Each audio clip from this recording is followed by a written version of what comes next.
करेंगे इस वक्त की बड़ी खबर आ रही है देहरादून से। इस वक्त की बड़ी खबर है, महाराष्ट्र के नांदेड़ में केदारनाथ की रूपछड़ी भेजने के मामले में मुख्यमंत्री पुष्कर सिंह धामी ने बड़ा एक्शन लिया है। बीकेटीसी के सीईओ विजय प्रसाद थपलियाल पर एक्शन लेते हुए कार्रवाई करते हुए उन्हें उनके पद से मुख्यमंत्री ने हटा दिया है।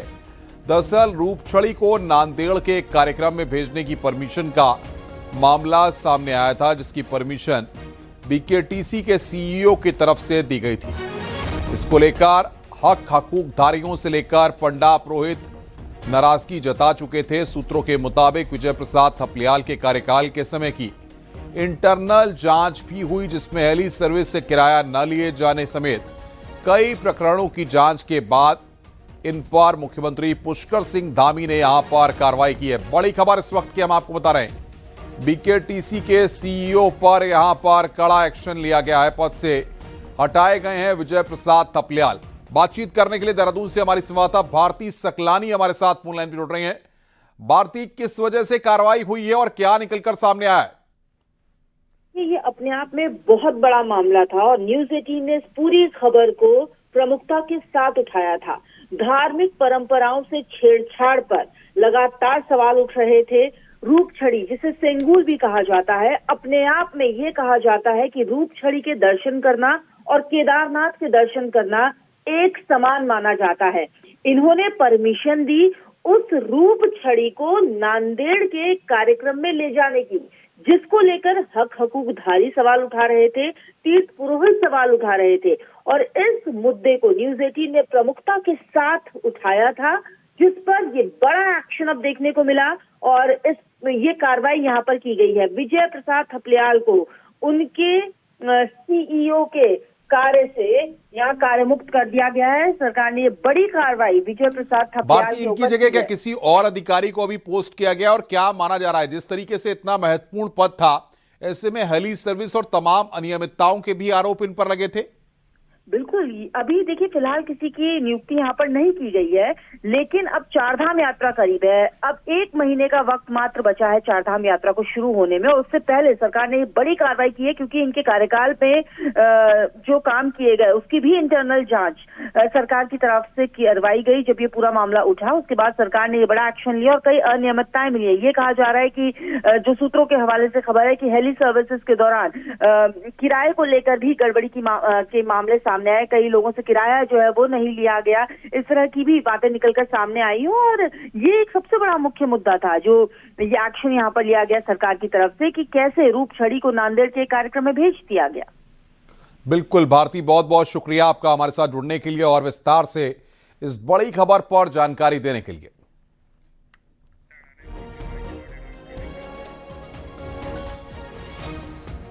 आगे बढ़ते हैं। अगर कोई गैर हिंदू चारधाम यात्रा के लिए आना चाहता है तो बकायदा एफिडेविट के साथ ही उसको बद्रीनाथ केदारनाथ में दर्शन करने की परमिशन मिलेगी। नए नियम और सख्ती के साथ ही इस बार चारधाम यात्रा का आगाज 19 अप्रैल से होने जा रहा है। आइए इस रिपोर्ट के जरिए हम आपको दिखाते हैं।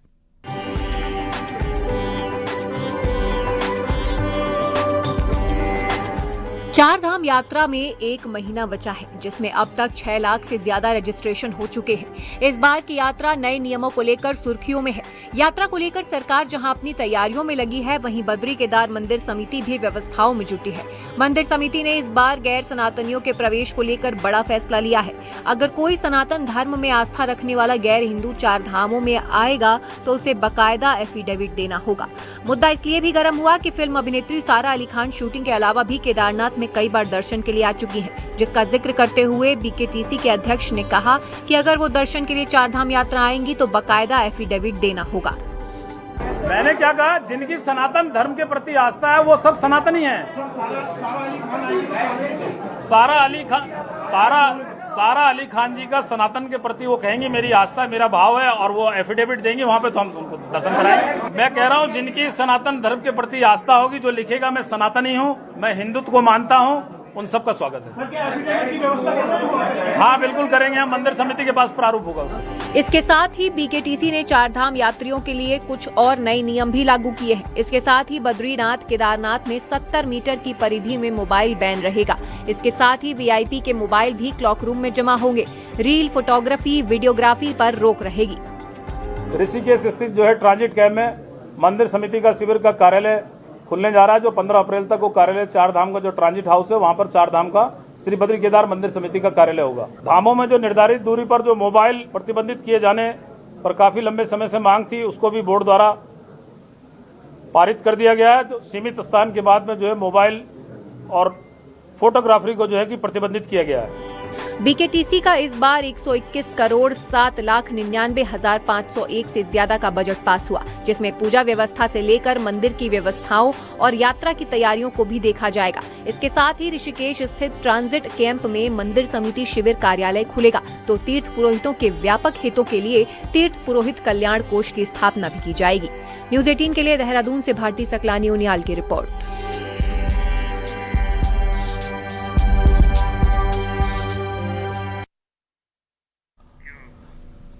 आगे बढ़ते हैं। मुख्यमंत्री पुष्कर सिंह धामी ने मंगलवार को देहरादून में फिल्म द केरला स्टोरी 2 देखी, जिसके बाद मुख्यमंत्री पुष्कर सिंह धामी ने कहा कि यह फिल्म समाज में घटित हो रही संवेदनशील घटनाओं को उजागर करते हुए जागरूकता का एक सशक्त माध्यम है।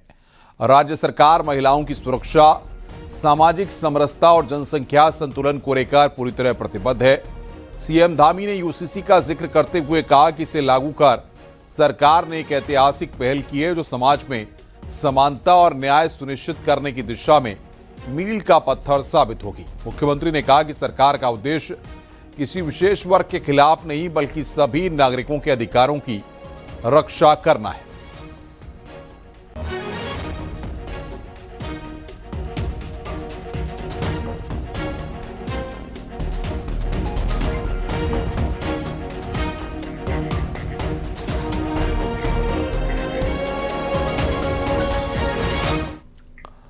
आगे बढ़ते हैं। भारतीय जनता पार्टी ने अपने ही नेता पार्टी के लिए अब गले की फांस बनने लगे हैं। विधायक अरविंद पांडे और कानपुर से पूर्व विधायक कुंवर प्रणव चैंपियन का मामला अभी ठंडा भी नहीं पड़ा था कि बीकेटीसी के पूर्व अध्यक्ष अजेंद्र अजय की एक पोस्ट की चर्चा दिल्ली के राजनीतिक गलियारों तक पहुंच गई है। देखिए हमारी रिपोर्ट।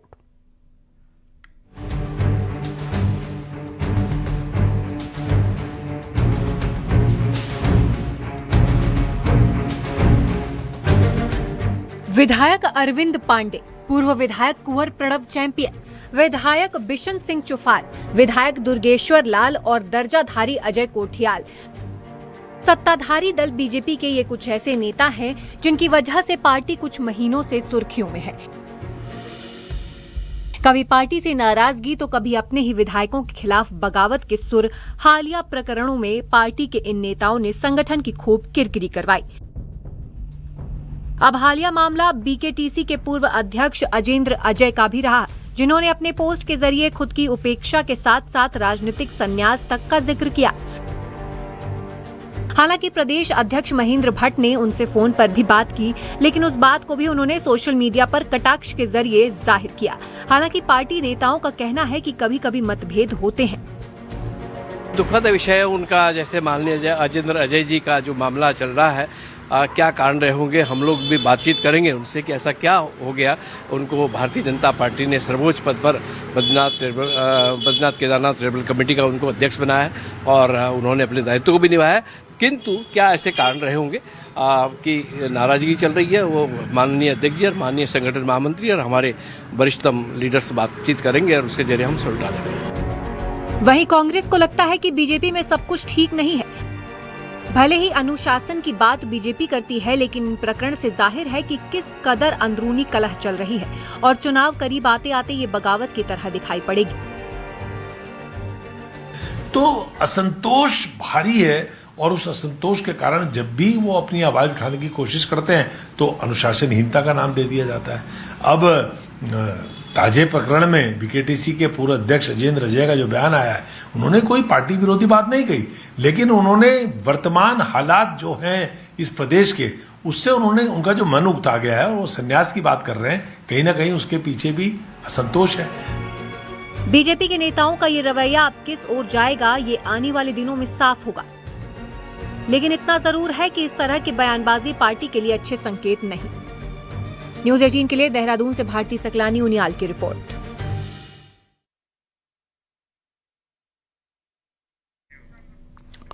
आगे बढ़ते हैं। बीते हफ्ते रुद्रपुर में एक ट्रक से बरामद एनसीईआरटी की नकली किताबों के मामले में उधम सिंह नगर पुलिस ने अब केस दर्ज कर लिया है। जांच में सामने आया कि ट्रक में 9 लाख से ज्यादा नकली किताबें ढोई जा रही थीं। आपको बताएं कि इनकी कीमत करीब 10 करोड़ रुपए आंकी गई है।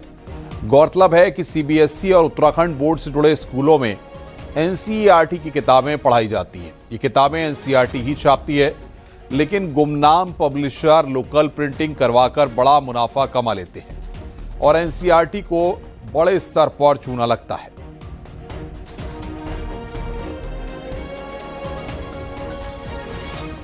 एनसीईआरटी और पुलिस दोनों द्वारा इसकी सैंपलिंग की गई है, जिसको फॉरेंसिक में भेजा जाएगा तथा इस गोडाउन को सील किया गया है और इस पूरे किताबों की जो कीमत है वो बाजार में लगभग 9 से 10 करोड़ आकी गई है। इसमें मुकदमा बीएनएस के सुसंगत धाराओं में तथा कॉपीराइट एक्ट में पंजीकृत किया गया है और इसमें अग्रिम वैधानिक कार्रवाई की जाएगी। एनसीईआरटी और पुलिस दोनों द्वारा इसकी सैंपलिंग की गई है, जिसको आगे बढ़ते हैं। ऋषिकेश एम्स से एक हैरानी भरा वीडियो सामने आया है। यहां चल रहे इंटरनल एग्जाम के दौरान एक मुन्ना भाई पकड़ में आया। ये मुन्ना भाई खुद एक ट्रेनी डॉक्टर है जो एग्जाम में नकल के लिए चप्पल में मोबाइल छुपा कर ले जा रहा था, लेकिन जांच के दौरान सुरक्षा कर्मियों ने इसकी चप्पल में मोबाइल निकाला। इस ट्रेनी डॉक्टर ने मोबाइल काफी सफाई के साथ छुपाया हुआ था, लेकिन सुरक्षा कर्मी को चकमा नहीं दे पाया। वहीं जांच के दौरान निकाले गए मोबाइल का वीडियो भी सामने आया है। हालांकि वीडियो कब का है इसकी पुष्टि अब तक नहीं हो सकी है। साथ ही इस ट्रेनी डॉक्टर पर क्या कार्रवाई हुई इसकी भी पुष्टि अब तक नहीं हुई है।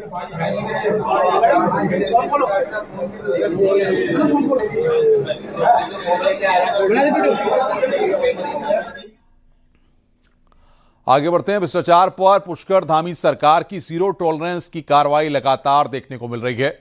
इसी के तहत देहरादून के केवी बिजली घर में तैनात एक जूनियर इंजीनियर को रंगे हाथ रिश्वत लेते गिरफ्तार किया गया। विजिलेंस की टीम ने छापा मारकर अतुल कुमार को 80,000 की रिश्वत लेते गिरफ्तार किया है।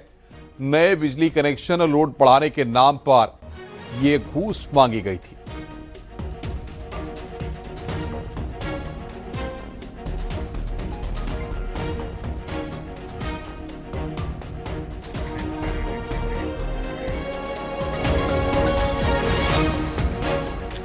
उधम सिंह नगर के रुद्रपुर कोतवाली इलाके में पार्किंग विवाद में दो पक्षों में जमकर मारपीट हुई है।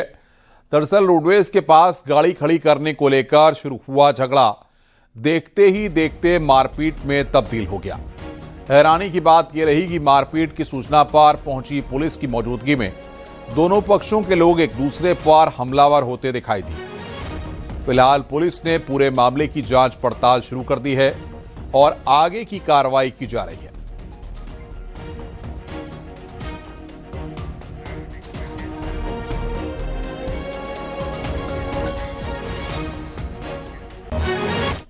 आगे बढ़ते हैं। हरिद्वार में साल 2027 के कुंभ को लेकर अभी से तैयारियां तेज हो गई हैं, लेकिन इस बार आस्था के इस महासंगम पर सुरक्षा व्यवस्था सबसे बड़ी चुनौती बनती नजर आ रही है, क्योंकि कुंभ और चुनाव एक साथ सिस्टम पर डबल प्रेशर डालने वाले हैं।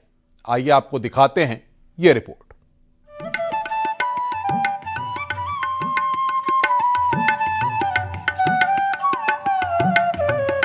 1 जनवरी 2027 से हरिद्वार में कुंभ का आयोजन होना है, जिसकी सुरक्षा व्यवस्था के लिए हर बार 20 से 25 हजार तक पुलिस जवानों को तैनात किया जाता है। और इस बार उम्मीद जताई जा रही है कि कुंभ नगरी हरिद्वार में लाखों की संख्या में श्रद्धालु पहुंचेंगे, क्योंकि सरकार ने कुंभ क्षेत्र को भी हरिद्वार से देवप्रयाग तक चिन्हित किया है। लेकिन इस समय सबसे ज्यादा दिक्कत सुरक्षा को लेकर आने वाली है। कुंभ में करीब 20 से 25 हजार पुलिस जवान तैनात रहे हैं, जिसमें 8 से 10 हजार तक केंद्र यूपी पंजाब के साथ हिमाचल प्रदेश से मिलते हैं। लेकिन इसी दौरान उत्तराखंड के साथ पंजाब, यूपी और हिमाचल में भी विधानसभा चुनाव हैं, जिससे बाहरी राज्यों से मिलने वाला अतिरिक्त पुलिस बल सीमित हो जाएगा, जिसका सीधा असर भीड़ प्रबंधन, ट्रैफिक कंट्रोल और वीआईपी मूवमेंट पर पड़ेगा। इसके साथ ही कुंभ में हजारों सीसीटीवी कैमरों, ड्रोन से मॉनिटरिंग की जाएगी। इसके साथ ही फेस रिकॉग्निशन, भीड़ का रियल टाइम डेटा और इमरजेंसी रिस्पांस सिस्टम भी एक्टिव किए जाएंगे। चुनाव है तो किस तरीके से इसका मैनेजमेंट किया जाए ताकि दूसरे राज्य जहां पे चुनाव नहीं है वहां से भी प्रचार किया जा रहा है। CCR2 का जो प्रोजेक्ट है, जो आगामी कुंभ के लिए, जिससे कि हम पूरी जो यातायात व्यवस्था है, भीड़ का नियंत्रण है और या फिर जो भी कोई जो मेले में जो नियंत्रण की जो प्रणालियां जो हैं उसमें ये हम इसका उपयोग करेंगे। आस्था का ये महासंगम हर बार रिकॉर्ड बनाता है, लेकिन इस बार चुनौती भी रिकॉर्ड तोड़ है। अब सवाल ये है कि जब सिस्टम के पास फोर्स कम और जिम्मेदारी ज्यादा होगी तो लगता है टेक्नोलॉजी ही सबसे बड़ा सहारा बनेगी। सत्येंद्र बर्थवाल, न्यूज़ 18, देहरादून।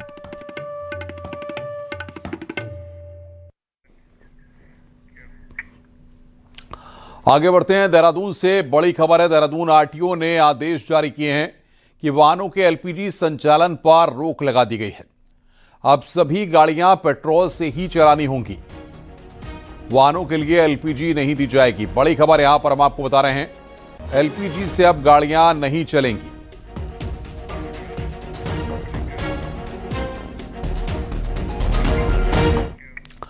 LPG संकट के बीच मुख्य सचिव ने जनता से अपील की है कि वो धैर्य रखें और कोई कमी गैस को लेकर नहीं है। नैनीताल में मुख्य सचिव ने कहा कि सभी DM को मॉनिटरिंग करने के निर्देश दिए गए हैं और घरेलू के साथ व्यावसायिक सिलेंडरों की भी कोई कमी नहीं है।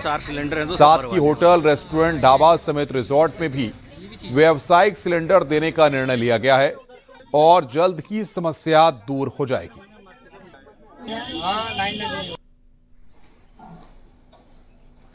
आम नागरिकों से अपील करना चाहूँगा कि डोमेस्टिक LPG सिलेंडर्स की कोई कमी नहीं है। सफिशिएंट स्टॉक है और सफिशिएंट तरीके से उसकी आपूर्ति भी की जा रही है, तो उसके संबंध में कोई भी पैनिक होने की कोई ज़रूरत नहीं है, कोई होल्डिंग करने की ज़रूरत नहीं है।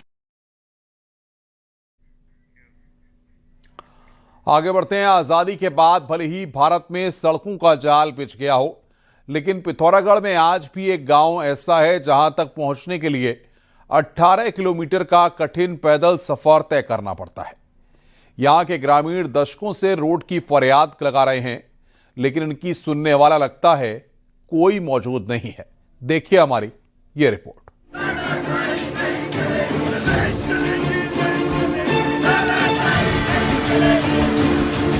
आज के दौर में भी 18 किलोमीटर का खतरनाक पैदल सफर ये भले ही हैरान कर रहा है, लेकिन कनार गांव की ये नियति बन गई है। धारचूला तहसील के कनार के ग्रामीण रोड तक पहुंचने के लिए हर रोज खुद को खतरे में डालने को मजबूर है। इस सफर में कई लोगों की जिंदगी भी दांव में लग चुकी है, लेकिन इनके पास कोई दूसरा रास्ता नहीं है। 2000 की आबादी वाला ये गांव रोड नहीं होने से एक ऐसे टापू में तब्दील हो गया है जिसका शेष दुनिया से कोई नाता नहीं है। हमारे कनार के लोगों के लिए कोई आज़ादी नहीं मिली है अभी तक, और हमारे यहाँ पर बरम से कनार की दोराई 16 किलोमीटर दूर पर है। वहाँ पर हमारे हर महीने कितने बुखार आ रहे हैं, टाइफाइड चल रहा है, गर्भवती महिला हो रहे हैं, उनको बोगते बोगते हमारे लड़कों के कंधे में खून आने लग गया है सर। रोड नहीं होने से नाराज ग्रामीणों ने 4 विधानसभा और 2 लोकसभा चुनावों का बहिष्कार भी किया है। असल में एस्कोट सेंचुरी कनार के लिए अभिशाप बन गई है। सेंचुरी एरिया होने के कारण इस इलाके को रोड से जोड़ पाना कठिन हो रहा है। यही नहीं, कनार क्षेत्र बेशकीमती वन संपदा का भी भंडार है। 31 हेक्टेयर क्षेत्र में प्रस्तावित रोड की राह में सबसे बड़ा रोड़ा वन अधिनियम है। बीमार और गर्भवती महिलाओं को, बच्चों को हमको 20 किलोमीटर डोली में लाकर हमको मुख्य मार्ग पर लाना पड़ता है, जिसके बाद हमें जिला मुख्यालय हॉस्पिटल के लिए 80 किलोमीटर गाड़ी में आना पड़ता है और स्वास्थ्य की भी कोई सुविधा वहाँ पर नहीं है। गांव में रोड नहीं होने से बीमार और गर्भवती महिलाओं को डोली के सहारे रोड तक पहुंचाना पड़ता है। यही नहीं, स्कूल जाने वाले छात्रों को भी अपनी जिंदगी हर रोज खतरे में डालनी पड़ती है। ये हालात तब हैं जब कनार प्राकृतिक तौर पर काफी सुंदर है। ऐसे में अगर इस गांव तक रोड पहुंचती तो हजारों की आबादी तो मुख्य धारा से जुड़ेगी ही, साथ ही एक नए पर्यटन स्थल के दीदार भी सैलानियों को आसानी से हो सकेंगे। न्यूज़ 18 के लिए पिथौरागढ़ से विजयवर्धन उप्रेती की रिपोर्ट।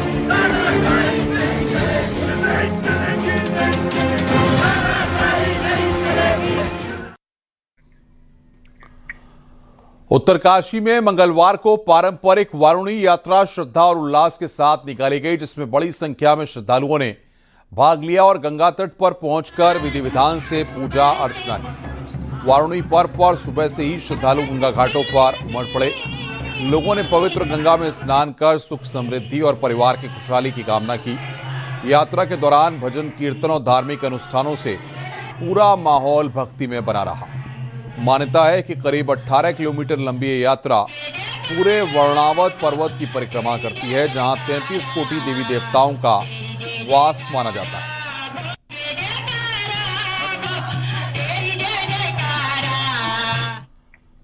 देहरादून में कूड़ा प्रबंधन और वार्डों में सीसीटीवी कैमरे न लगाए जाने के विरोध में सुराज दल ने नगर निगम का घेराव किया। प्रदर्शनकारियों का आरोप है कि शहर में जगह जगह कूड़े के ढेर लगे हैं, लेकिन नगर निगम गंभीरता नहीं दिखा रहा। 5 लाख रुपए कहाँ गए? क्योंकि सीसीटीवी कैमरे तो लगे नहीं वार्डों में। 5 लाख रुपए प्रत्येक वार्ड के कहाँ गए, ये पूछने के लिए हम नगर आयुक्ता महोदय के पास आए हैं। सफाई व्यवस्था कितनी बढ़िया ही आपको मालूम है। आज तक कूड़ा निस्तारण की समस्या पिछले 15 वर्षों से लगातार चल रही है। कंपनियां बदली जाती हैं, कूड़ा उठाने की बदली जा रही है, निस्तारण की बदली जा रही है। आखिर इसमें जो खेल चल रहा है, घोटाला चल रहा है, ये क्यों?